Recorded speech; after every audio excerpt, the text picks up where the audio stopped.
Hello guys, welcome back. How you are doing all? सब मस्त कर रहे हो ना? बेटा एनसीईआरटी पढ़ना जरूर है, ठीक है। मेरे पढ़ाने के बाद या मेरे लेक्चर देखने के बाद अगर आप लोग एनसीईआरटी नहीं कर रहे हैं तो कहीं ना कहीं आप लॉस में जा रहे हो। पढ़ाने का अगर एनसीईआरटी पढ़ रहे हैं तो ये समझ लो बस अपना बूस्टअप कर रहे हो, ठीक है। लास्ट लेक्चर हमने कहाँ खत्म किया था? फेराडे साहब हो गया था, प्रोडक्ट ऑफ इलेक्ट्रोलाइसिस हो गए थे। आज हम लोग अपना लगभग लास्ट टॉपिक लेके चलते हैं। कौन सा लेके चलेंगे? बैटरीज। जी हाँ, आपके शहर में पहली बार बैटरीज आ रही हैं। हमारे शहर में सर बहुत पुराने टाइम से, ठीक है, कोई नहीं। अब देखो बेटा, सबसे पहले तो हाँ, आप लोगों से एक वादा और कर रखा है ना मैंने यार कि वो लॉग और एंटी लॉग सिखाऊंगा, पक्का भरोसा रखे। जब एनसीईआरटी के क्वेश्चन और इंटेस्ट के क्वेश्चन होंगे ना, उससे पहले मेरा एक लेक्चर आएगा 20 से 22-25 मिनट का होगा। लॉग एंटी लॉग 10 सेकंड के अंदर किसी वैल्यू का निकाल दोगे, मेरा प्रॉमिस है। सिखा दूंगा तुम्हें, ऐसा सिखाऊंगा कि जरूरत नहीं है लॉग टेबल की। यार क्यों जरूरत है? कोई पूछे लॉग टेबल चाहिए, नहीं शक्ल देखेंगे, पर हमें नहीं चाहिए, रियल नहीं चाहिए। टेंशन ना लो, बस ये टॉपिक खत्म हो जाएगा। एनसीईआरटी इंटेस्ट क्वेश्चन कराने से पहले I assure that I will be making a video on log and anti log without using a book सीखनी है तो यार सीख लेना, वो तो बहुत सारे मेहमान, बट सिखा दूंगा वो। चलो बैटरीज की बात करते हैं। There are two types of batteries. What we are going to study in our class is the primary battery, और जिसको हम लोग प्राइमरी सेल बोलेंगे, और जो सेकेंडरी है उसको हम लोग बोलेंगे सेकेंडरी बैटरी या सेकेंडरी सेल्स। देखो बेटा, battery is a combination of cell. ये आप बचपन से पढ़ते हुए आ रहे हो, उसमें अब मैं सेल और बैटरी कर रहा हूं तो आप इतना वो मत होना। बस यहाँ पर जो हमारे पास मेन मुद्दा आता है उस पे जाएंगे। प्राइमरी बैटरीज या प्राइमरी सेल्स आर दोज जिनको सिर्फ they are used once only. अब एक बार यूज करने के बाद ये खत्म हो जाते हैं। खत्म का मतलब इनके अंदर की मैकेनिज्म रुक जाती है, ठीक है, और इन्हें आप दोबारा यूज नहीं कर सकते। लेकिन जो सेकेंडरी बैटरी हैं they are rechargeable and can be use again and again करते रहो जब तक है जान इनमें, ठीक है।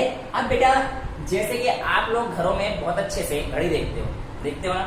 हाँ सर देखते हैं। उस घड़ी को देखते देखते कभी कभी मन में ये ख्याल आता है कितने बज रहे होंगे। खैर जो बज गए। उस घड़ी को देखते देखते कभी कभी ख्याल आता है कि उस घड़ी के पीछे का सेल है जो उसको घुमा रहा है। आता है ना? बात बिल्कुल सही है। लेकिन बेटा जैसे ही घड़ी रुक जाती है, क्या कहते हो? मम्मी 5 रुपए देना, मम्मी 10 रुपए देना, सेल खत्म हो गया है।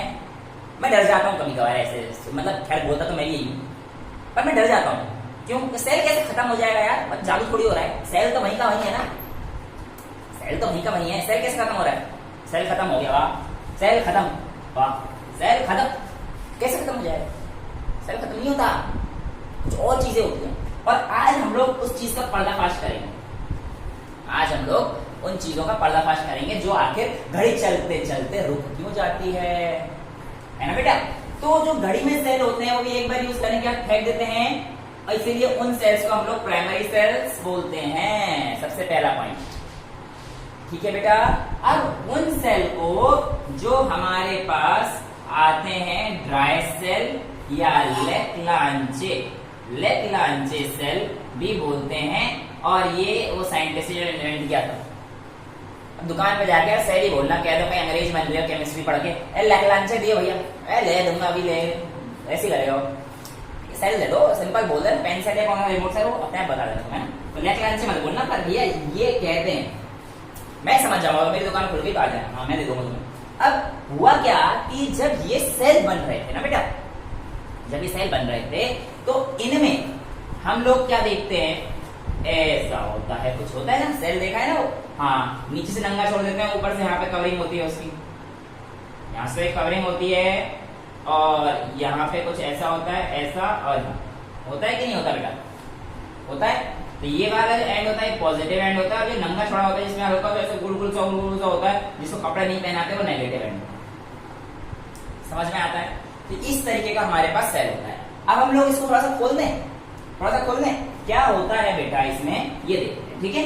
देखो, ऐसा होता है कि हमारे पास जो नॉर्मल सेल होता है उसमें एक कार्बन का इलेक्ट्रोड होता है, जनरली ग्रेफाइट की रॉड होती है, सबसे पहली बार जब आप सेल का डायग्राम बनाएंगे तो याद रखना इस रॉड को इससे टच मत कर देना।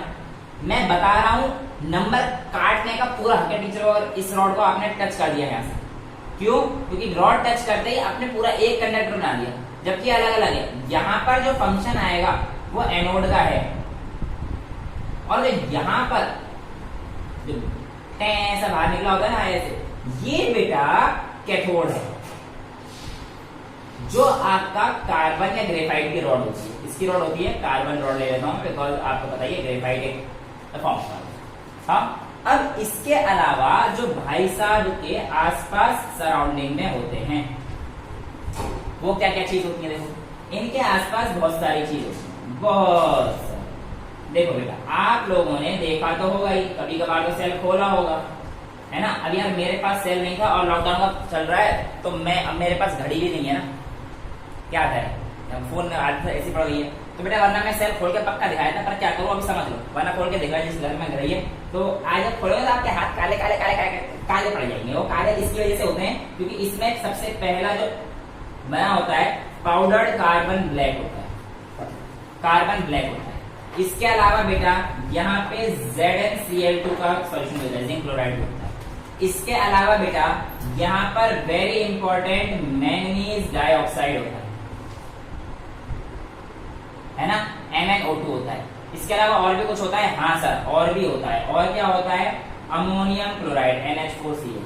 तो ये सारी चीजें इसके अंदर होती हैं। ये जो नेगेटिव वाला है ये एनोड है, और ये पॉजिटिव वाला कैथोड। अब वही अभी इलेक्ट्रोलाइटिक सेल थोड़ी है, these are not electrolytic cell. अब तो वही रहेंगे ना, वही तो चेंज हुआ था कि एनोड पॉजिटिव वाली इलेक्ट्रोलाइटिक सेल में भी इलेक्ट्रोलाइटिक सेल नहीं है ना, वो गलती मत कर देना। आ जाओ वापस अपने कॉन्सेप्ट में, ठीक है। तो अब क्या होगा, टच नहीं कराना है। हाँ, अब क्या होता है बेटा कि यहाँ पर ना एक पोटेंशियल डिफरेंस सेटअप हो जाएगा, माइनस प्लस आ गया, पोटेंशियल डिफरेंस सेटअप तो होना ही है। अब इस पोटेंशियल डिफरेंस में अलग अलग रिएक्शन होती हैं जिनकी वजह से आपका सेल काम करता है। और ये रुक क्यों जाता है इसको भी जानना है, रुक क्यों जाता है इसको भी जानना है। तो बेटा रुकता क्यों है इसको जानने के लिए भी आज हम लोग देखेंगे, पर्दाफाश करना है ना। देखो बेटा, सबसे पहले तो जो हमारे पास इसके दो टर्मिनल हैं, एक होता है एनोड और एक होता है कैथोड। इन दोनों पे अलग अलग रिएक्शंस होती है। एनोड पे जो रिएक्शन होती है, ये जो कोटिंग होती है ना बेटा, ये भारी वाली जो कोटिंग होती है आप देखते हो, वो जिंक की कोटिंग होती है। तो जिंक जो भाई साहब हैं यहाँ पर, वो जिंक ऑक्सीडाइज हो जाते हैं Zn2++2 इलेक्ट्रॉन में। Very important is the cell reaction for what you will get the number in your exam. If anything is being asked from this topic is majorly the cell reaction. Diagram, whether they are asked or not, it depends on their mood. But if in case they ask any of the battery, any of the cell, then you need to write the cell reaction in a very appropriate and a very proper manner. कहने का मतलब है हिंदी में बोले तो cell reaction जरूर कर लेना, शॉर्ट फॉर्म, ठीक है। हाँ, अब कैथोड, कैथोड कैथोड पे क्या होगा? कैथोड पे वो जो MnO2 दिख रहा है, हाँ, ये बेटा क्या होगा, रिड्यूस होगा। अब पहली बात तो हमें पता होना चाहिए कहां से कहां रिड्यूस होगा। तो बेटा याद रख लेना बस कि MnO2 जब रिड्यूस होता है, ये +4 ऑक्सीडेशन स्टेट से +3 में जाता है, +4 से +3 में जाता है। +4 से +3 में जाते समय ये MnOHO कुछ इस तरीके का सब्सटेंस बनाता है, इस तरीके का सब्सटेंस बनाता है। सर ये H कहां से आया, हमें तो समझ नहीं आया बेटा। इसमें जो NH4Cl है ना, इसका H आया। अच्छा, तो ये 4 से 3 में गया तो इसने एक इलेक्ट्रॉन तो लूज किया होगा, एक इलेक्ट्रॉन भी तो गेन किया होगा, रिडक्शन होगा, गेन किया होगा। हाँ, मैं मना थोड़ी कर रहा हूं। देखो MnO2 प्लस इसकी वजह से NH4 पॉजिटिव, अभी समझाऊंगा इसको, प्लस एक इलेक्ट्रॉन गेन किया, ये आप लोग खुद कह रहे हो क्योंकि मैंने आपको दिखाया था किसमें गया था, Mn+3 में OHO। देख लो ना यहाँ पे बेटा, Mn+3 में ऑक्सीडेशन निकालना तो आता है ना। देखो ऑक्सीजन में -2 चार्ज होता है, तो -2 -2 4, x की वैल्यू 4 आ गया, यहाँ पे निकाल लेना है 3 ये है, तो Mn की वैल्यू +3 आ गई। तो +4 से +3 गए तो एक इलेक्ट्रॉन आ गया। अब H जो चाहिए होगा वो इसके पास जाएगा ना, एक H जो पॉजिटिव फॉर्म में होगा, H एक चला गया, बचा क्या NH3। अब इस NH3 को बाहर निकाल दीजिए। हो सर कुछ गड़बड़ नजर आ रही है क्या बेटा? आती नहीं, ऐसे मैं खुद बताता हूँ सर, ये NH3 गैस निकल रही है। हाँ तो सर हमने पढ़ा था कि NH3 गैस तो एक्सप्लोजिव कहीं कहीं कहीं कुछ ऐसा सुना था, तो ये सेल फट क्यों नहीं जाता? फटना भी तो चाहिए बेटा। और भी देखो, और भी तो कंपाउंड है वहां पे। ये जो है ये क्यों वैसे बैठा है क्या? है थोड़ी बैठा है, वो भी अपने काम करेगा। क्या? जैसे ही अमोनिया बन गया वैसे ही जिंक जाकर इस भाई साहब से हालचाल पूछने के बहाने अपनी सेटिंग कर लेता है। और ये तो होता है जिंदगी में, बस आप समझ रहे हो, कॉम्प्लेक्स बना दिया। कॉम्प्लेक्स जैसी बना दिया बेटा, हमारा कंपाउंड आ गया। और इस तरीके से हमारे पास ये एक सॉल्युबल कॉम्प्लेक्स आता है, कोई और रिएक्शन होती नहीं है। अब समय के साथ साथ जब ये पूरा ऑक्सीडाइज हो जाता है तो क्या होता है कि सेल रिएक्शन रुक जाती है, सेल खत्म हो जाता है आपकी भाषा में। पर रियलिटी में क्या होता है, इन दोनों का oxidation potential is equal to reduction potential, where the cell will not work and it will be in equilibrium. भ्रम किसलिए बोला? जो आप लोगों का आज तक भ्रम था ना, इक्विलिब्रियम यार। हाँ कुछ समझेंगे क्या है भ्रम? तो भ्रम यही है, तो सेल नहीं खत्म होता, ये ऐसे होता है। समझ में आ गया? कहां कहां पे यूज होते हैं? ट्रांजिस्टर में, घड़ी में। हाँ जी। इसके अलावा जो एक इंपॉर्टेंट चीज है बेटा वो ये है कि इसका पोटेंशियल डिफरेंस आपको याद रखने की जरूरत है, 1.5। ये इसका पोटेंशियल डिफरेंस, ठीक है? इतनी बात समझ में आती है। और जो हमारे पास प्राइमरी सेल है ये continuously same amount of current supply करते रहते हैं ना, क्योंकि अनटिल अनलेस कोई रुकावट या ऐसे अंदर उसमें डिस्चार्ज आ रहा है, जब तक चलते हैं वो सेम अमाउंट से। ऐसा तो नहीं है आपकी घड़ी कभी 5 जल्दी बजा देती है, कभी 5 कम बजा देती, नहीं है, कॉन्टिन्यूस। ये इसी वजह से चीज समझ में आती है पक्का। नेक्स्ट की तरफ चलते हैं प्राइमरी सेल का। तो बेटा नेक्स्ट प्राइमरी सेल, सॉरी यार जिसको स्क्रीनशॉट लेना था ले लेना। नेक्स्ट थोड़ा सा बैक कर लेना है वीडियो, कहां से लेने का कह रहे हो। तो बेटा जो हमारे पास नेक्स्ट चलता है वो कौन सा आएगा? सर हमारी किताब में जो है उसका कह रहे हो? हाँ बेटा, और क्या, एनसीईआरटी तो पढ़नी है अपन लोगों ने, एनसीईआरटी के बाहर तो कदम रखना ही नहीं है ना बोर्ड्स के लिए। तो प्राइमरी में जो सेकेंड आता है हमारे पास वो कौन सा आता है? Mercury cell. कौन सा? Mercury cell. मर क्यों रही है? अरे मर क्यों रही है नहीं, मतलब मरक्यूरी आपके ऊपर है कुछ भी। बेटा मरकरी सेल को छोटा सा होने की वजह से बटन सेल भी बोलते हैं, क्योंकि आप लोगों ने जो घड़ी में सेल डाला होगा ना, ऐसा होता है, ऐसे तरीके का होता है, ऐसा देखा तो होगा ही। हाँ तो बटन सेल ही बोलते हैं। होता उसमें भी है ये सब कुछ, ज्यादा अंदर नहीं है यार। अब उसको ना ऐसे बना रखा है, देखो डायग्राम तो मेरा अच्छा होते नहीं, मेरे खुद ही नहीं पता कब क्या बन जाता है भाई। मैं देखो मैं बस समझाने की कोशिश कर सकता हूँ आपको, जो समझाना चाह रहा हूँ वो समझ जाना। डायग्राम पे अगर हंस रहे हो तो भाई फिर हंसना मत यार, मैं खुद बुरा लग जाता है, मैं खुद नहीं बनता यार, तुम अपनी पढ़िए। ऐसा कुछ है यहाँ पर ये सेपरेटर है, एक यहाँ पे साइड में गैसकेट है। अब देखो ना डायग्राम भले ही अच्छा ना बन रहा हो, पर मैं समझा सारी चीज दूंगा तुम्हें, टेंशन ना लेने का, टेंशन नहीं लेने का। हाँ बस अभी सेपरेटर गैसकेट इन सब का काम क्या होता है, भले ही एनसीईआरटी में नहीं दिया, पर चलो डायग्राम अच्छा ना बनाने पाने के कारण मैं आपको ये चीज समझाऊंगा, ठीक है? कॉम्प्रोमाइज हो गया आप दोनों हमारे बीच।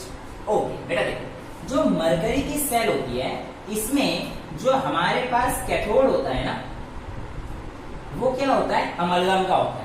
और जहां पे वर्ड अमलगम आ जाए तो याद रख लेना कि भाई वो Hg तो है। तो कैथोड में जिंक और मर्क्यूरी का अमलगम हमारे पास यूज होता है, समझ में आता है? और अगर हम लोग एनोड की बात करते हैं तो HgO और कार्बन ब्लैक का इस्तेमाल होता है। HgO प्लस कार्बन ब्लैक हमारे पास एनोड पे होता है, समझ में आ गया? HgO प्लस कार्बन, तो ये हमारे पास आ गया कैथोड पे, ये हमारे पास एनोड पे आ गया। भाई अब बिना इलेक्ट्रोलाइट तो काम बेकार है, बिना इलेक्ट्रोलाइट के तो काम बेकार है। तो इस सेल में जो इलेक्ट्रोलाइट होता है ना बेटा, वो होता है हमारे पास KOH प्लस जिंक ऑक्साइड। समझ में आती है तेरी बातें? कोई दिक्कत नहीं सर। अब रिएक्शन करानी है, क्या कराना है? रिएक्शन करानी है। हाँ रिएक्शन, रिएक्शन नहीं, रिएक्शन कराएंगे हमको। कुछ भी करा दो सर, समझ में पता नहीं कितना आएगा। बेटा देखो, पढ़ने का तरीका होता है ना, रटने का तरीका थोड़ी है, ये तो पढ़ने का तरीका सिखा सकते हैं। देखो पिछली बारे में जब हम लोगों ने करा, तो हम लोगों ने क्या देखा था?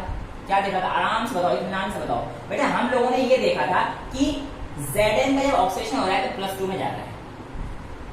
एक काम करते हैं, ये देखो ZnHg ये हमारे पास किस पे था? At anode.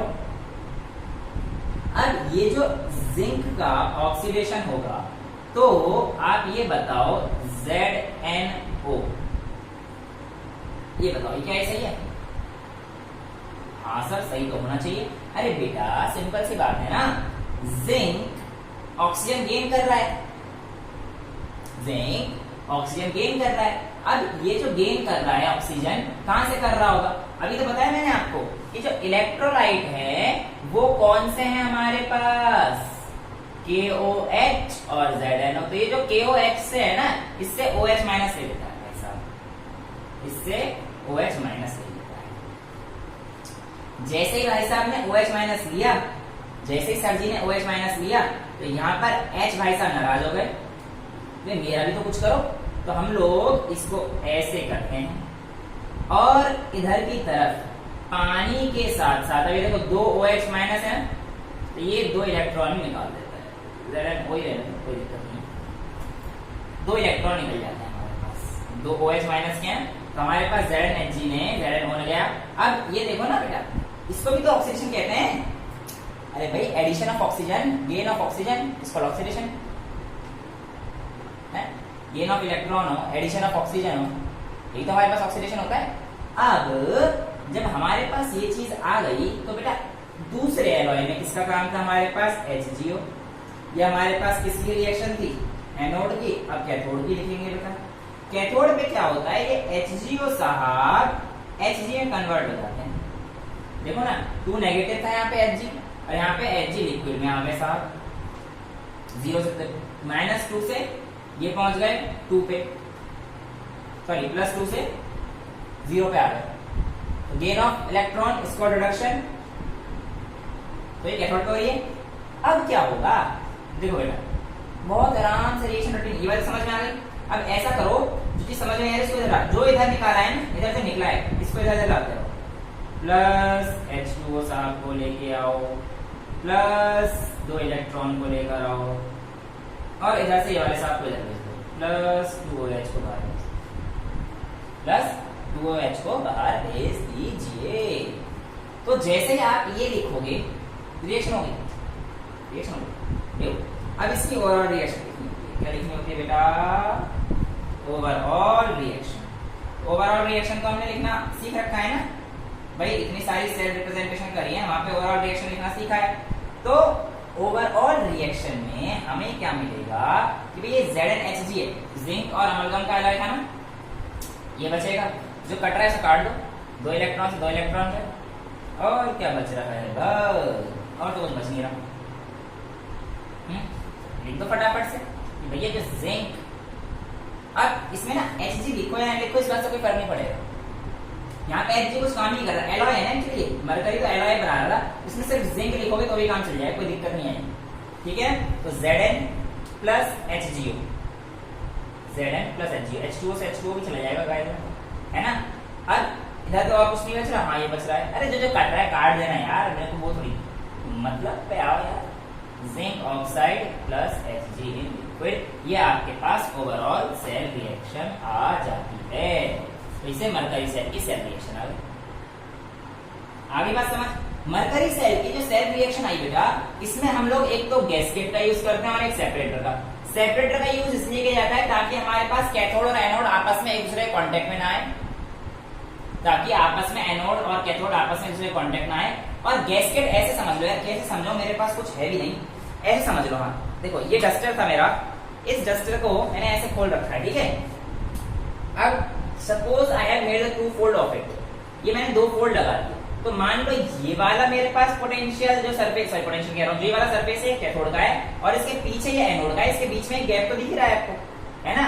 अब होता क्या है कि ये एक कैथोड है, ये एक एनोड है, इसके बीच में जो स्पेस है वो सेपरेट, जहां पे मेरा हाथ जा रहा है ना यहाँ, ये सेपरेटर है जो सेपरेट कर रहा है। अब यहाँ पे जो सेपरेटर है इसमें एक गैस्केट लगा देते हैं, गैस्केट लगा देते हैं। गैस्केट क्यों लगा देते हैं? ताकि इन दोनों सेपरेटर के बीच में जितनी भी दूरी है वो दूरी जो हो रही होगी वो इसको पास सील कर देता है, सेपरेशन को सील कर देता है। तो ये गैस्केट का काम होता है। एनसीईआरटी के लिए बता रहे हैं, बताने में क्या जाता है, ठीक है। तो ये होता है। अच्छा, दूसरी चीज काम क्या होती है, जो कानों में सुन नहीं पाते हैं, लो हियरिंग एड्स, लो हियरिंग एड्स या कैलकुलेटर वगैरह में, कैलकुलेटर वगैरह में, है ना, है कैलकुलेटर में, लो हियरिंग एड में, इन सब में यूज होता है यार। और दूसरी चीज क्या है, लो हियरिंग एड्स होते तो कानों में लगाते हैं वो छोटा सा वो होता है, जो सुन नहीं पाते, जिनको ऊंचा सुनना होता है, ऊंचा सुनने की मशीन यहाँ मिलती है, हाँ, तो वो ऊंचा सुनने की मशीन ये यूज करते हैं मर्करी से, mercury, mercury, depends on what you pronounce it, okay. So इसका जो पोटेंशियल डिफरेंस है वही पूछा जाता है, तो ये होता है 1.35 वोल्ट, थोड़ा सा कम होता है as compare to the previous one, Leclanche, Leclanche से कम होता है भैया जी का, ठीक है। रिएक्शन समझ में आ गई, कोई दिक्कत तो नहीं, कोई दिक्कत हो कमेंट बॉक्स आपका है। इसी के साथ अगले लेक्चर मिलेंगे आपके पास जहां हम लोग सेकेंडरी की बात करें। I hope the lecture was clear to you till then, bye bye, take care, thank you so much.